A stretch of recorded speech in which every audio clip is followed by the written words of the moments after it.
Hey guys, so today we have the first video in the Fitness and Food Friday series, and I have Johnny with me today. Johnny is my boyfriend, for those of you guys who don't know, and he's going to be guest starring in this series with me. So basically how this first video is going to go is we're just going to talk about common misconceptions and answer some of your guys' questions about fitness, dieting, eating healthy, all of that stuff. And so we're going to start with common misconceptions and then we'll go into the questions at the end. So stay tuned to see if your question got answered. Or a lot of people think that girls can't lift or that they can't lift heavy things and should just do like small weights and a lot of them, and no. Right, okay, so I mean, I can't speak for everyone, but a lot of girls are worried that if they lift, it's not going to get them the look they want, you know, it's going to get them big bulky muscles, and you know, that's just not true. That's not going to happen for years and years. You're not going to just go to the gym, start lifting, start squatting, doing bench press, and overnight you're going to have your muscles too big, you know. If you're going to the gym, you're doing squats, you're going to build muscle, you know, you're going to firm up your muscles, and you know, the more muscle you have on your body, the higher your metabolism is, so it's just going to help with the cause of losing weight, and it's going to make your dieting easier. You know, for example, I have Anna doing squats and deadlift and bench press and all that, and she's not gaining much size. And the thing is, really it comes down to diet, right? So if you're, you know, doing heavy squats, heavy deadlift, heavy bench press, and you're just eating all day long and you're trying to put on mass, then of course you're going to put on mass. But it really, you can really choose your results based on what you're eating. You know, for example, for me, for a lot of guys who are trying to gain mass, you know, you can just eat tons of food, tons of protein shake, and that combined with the heavy lifting will build you muscles. But you know, for girls who are concerned about getting too big, it's not a real concern unless you're actively trying. Stair stepper and a lot of those things are great, but really you're not going to build muscle as quickly if you're not lifting. I just want to chime in and say that bench press has made my boobs bigger, which is awesome. And if your boobs are big and you're worried about them getting bigger, that's really not a concern because it will kind of firm up that area. It makes them perkier too, which is just like really good. I mean, obviously you can't actually, you know, grow the breast tissue, yeah, but it just grows, it'll grow the muscle underneath, which, exactly. You know. I noticed a difference, and I really haven't been going to the gym for that long. And squats make your butt look amazing. There are super, super good benefits to going to the gym and lifting weights, and I personally like it a lot more than cardio. I don't like doing cardio, and that's always been my biggest thing against going to the gym, is that I thought you would just go there and get on the stair stepper or get on the treadmill and run for like 2 hours and then want to die. But I really enjoy going. I like lifting with him. It's fun. And I feel really good afterwards. So definitely don't be afraid of going and lifting weights, because I mean, I'm really happy with the changes that I'm seeing in my body as a result of it.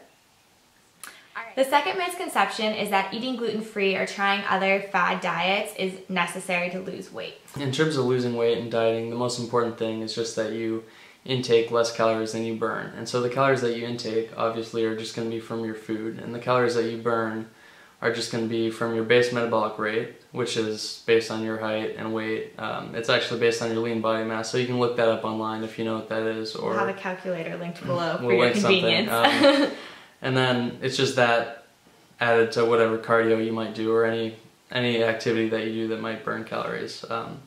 So these different fad diets, for example, eating gluten-free, you know, if you think about it, it's obviously not the gluten, the lack of gluten in your diet that's losing the weight for you. It's basically, you know, the bread or the excess carbs that you might not be eating because you're going gluten-free. So you really have to look at what foods are stopping you from losing weight.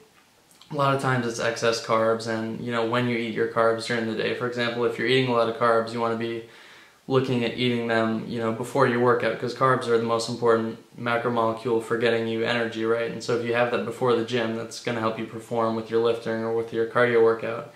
But it's not as necessary, for example, to have your carbs late at night.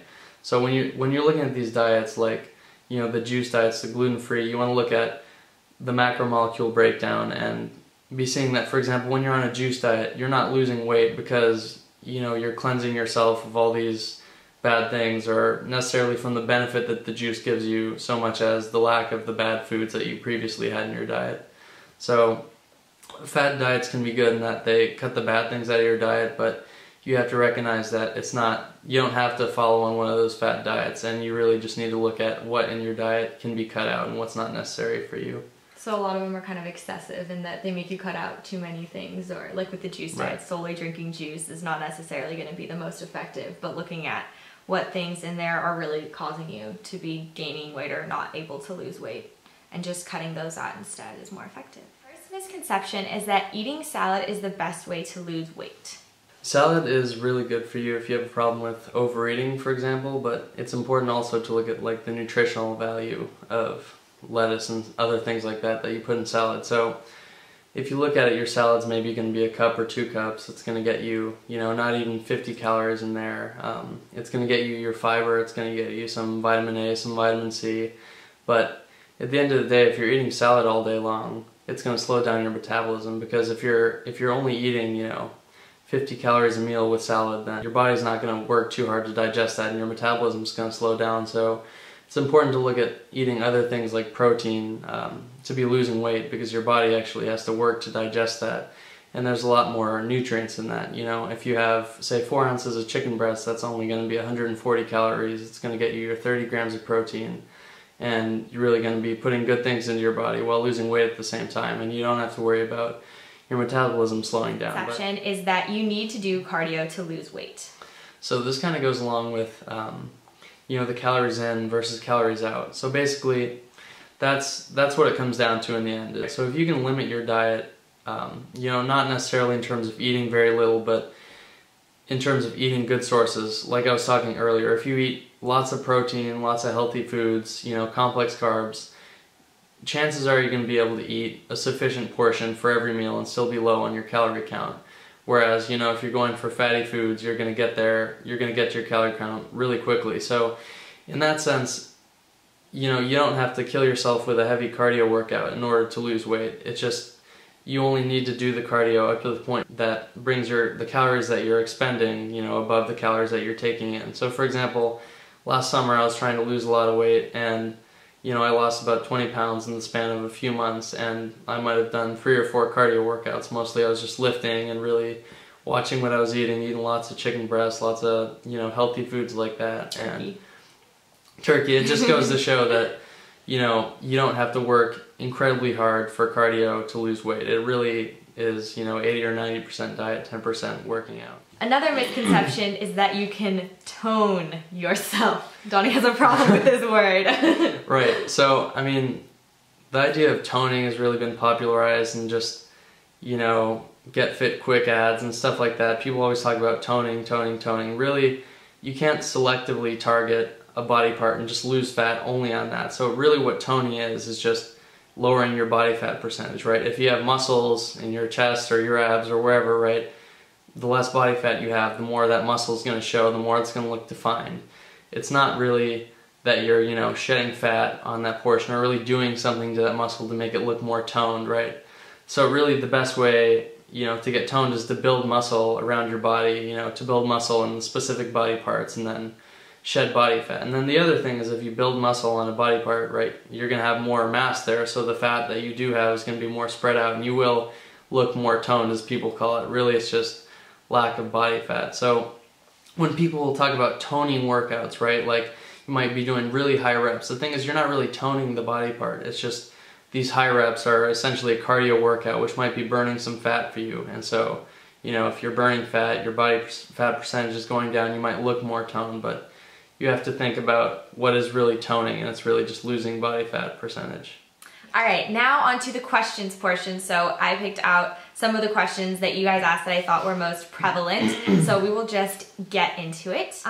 Wesh Asawi asked, if I'm aiming for weight loss, how often should I weigh myself? So basically, you want to look to keep things consistent. So you should really weigh yourself once a week is good, because there's definitely going to be fluctuations maybe in what you eat, how much water you drink. So you don't want to weigh yourself Monday and then go again Wednesday and say, oh no, I'm gaining weight, because it could be water, it could be food, right? But a week is a reasonable amount of time where you could be, depending on your diet, you could be looking to see, half a pound to 2 pounds weight loss, depending on what you're doing. It varies by your program, but a week is an amount of time where your body can definitely change. So I'd say, just pick a day, just weigh yourself under the same conditions that day, either in the morning, midday, just either way, make sure you control, you know, your water intake, your food intake. You want a situation that's exactly the same from 1 week to the next. Lime Cone asks, what is the most important factor of getting fit?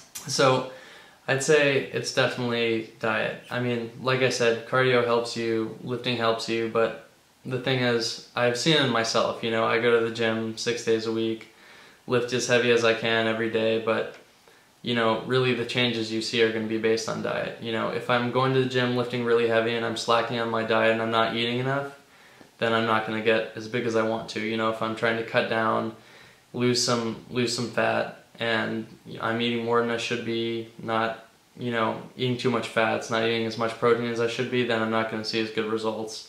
And it doesn't really matter as much what I've done in the gym. Even though I've worked hard, I won't see the results cemented until I've eaten the good diet that day or that week. So I'd say it's definitely diet. Lime Cone also asked, to be healthy, what is the ratio of healthy foods to unhealthy foods we can eat? So I don't think it's good to necessarily put a number on that. I mean, if you're on a diet or if you're trying to see certain results, you should be aiming really to eat the perfect diet for what it is you're trying to do. You should really stick to it. You know, people talk about planning cheat meals, and I definitely disagree with that, because I think a cheat meal, you know, is something that should happen when your body's really starving something. You know, for example, if you're depriving yourself of sugar for a diet, your body's going to be craving sugar and you might just break and you might have that sugary snack. But the thing is, if you plan that, then you're not really doing it when your body is just demanding the sugar, for example. And so, I mean, I would say that you should plan to have no cheat meals and just plan to have a perfect diet and then just let it happen. If you're planning, I'm going to have a cheat meal every 2 days, and then, you know, when your body's actually starving for that cheat meal, you're just going to have another one, then all of a sudden you're no longer following your diet. So I'd say you can have a few cheat meals a week and still be healthy and still, you know, achieve your goals, but you shouldn't plan for them, and then recognize if you're no longer following your diet.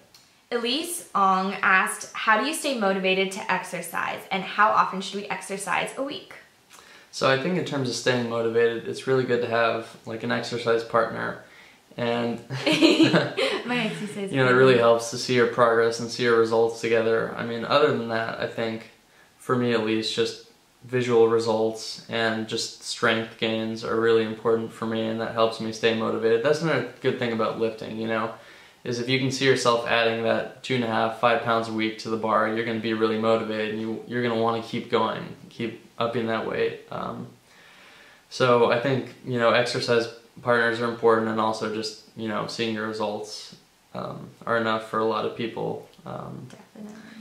And then how often should you exercise a week? It really depends on what you're trying to do. I'd say at least 3 days a week is a good amount. It depends whether you're doing cardio, whether you're lifting. I mean, I'd say you should really aim for at least 3 days a week. Obviously, you know, 1 or 2 might do something, but if you're really serious about trying to lose weight or trying to gain muscle, whatever it is you're trying to do, then at least 3 times a week, up to 6 times, maybe 7 if you're alternating lifting and cardio. But if you're doing only lifting, then you definitely want a rest day in there. So for me, I do 6 days a week, and then I just rest on Sunday. So generally, I'd say 3 to 6 is a good number to aim for. Gretchen Smith asked, how do you avoid the freshman 15 during your freshman year in college when you're eating dining hall food? I think we're going to have a whole video about this at the very end, but do you want to touch upon it briefly? Yeah, I mean, for example, for me, I mean, I wasn't exactly trying to avoid the freshman 15 anymore. Trying to gain the freshman 30. But there's definitely options in most dining halls. For example, for me, they had a grill going all the time, and they'd have chicken breasts, for example, and they'd have burgers. And there's always going to be sources of protein. There's always going to be sources of complex carbs there. For example, for me, they always had brown rice available, so I just go for the brown rice and the chicken breast a lot. And I think it's just important to look at, you know, what entrees they might be serving, and then look at the macromolecule breakdown there. Look at whether you're going to be having a heavy carb meal or, you know, higher in protein. Just regardless of what you're eating, it's most important to look at what's in it. You know, it doesn't matter the dish. You can identify whether it's, you know, carb, protein, whatever.